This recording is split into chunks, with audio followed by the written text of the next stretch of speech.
हे बघ बेटा, आपल्या आयुष्यात आलेली माणसं ही काही उगाच आलेली नसतात. प्रत्येक गोष्टी मागे काही ना काहीतरी कारण नक्कीच असतं. कुणाशी तरी काहीतरी ऋणानुबंध नक्कीच जुळलेले असतात, हो की नाही? नाहीतर मला सांग, एवढ्या करोडो लोकसंख्येच्या देशामध्ये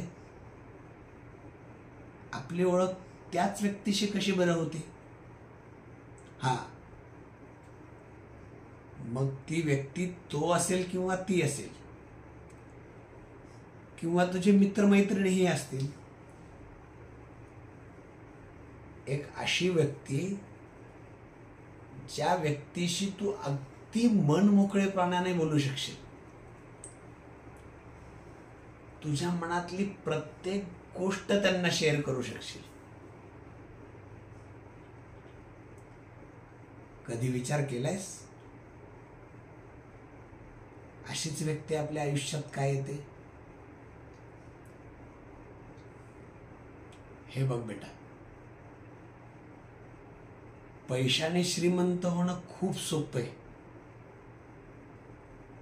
पण आपल्या नात्याने समृद्ध होणं तेवढंच कठीण. त्यामुळे एक लक्षात ठेव, आपल्या आयुष्यात आलेल्या प्रत्येक व्यक्तीचा आदर कर. प्रत्येक व्यक्तीशी अगदी आदर आणि सन्मानाने वाग, आणि त्यांचा मानही तेवढाच ठेव. मग बघ आयुष्य किती सुंदर होईल ते. काय काही लक्षात येतंय ना?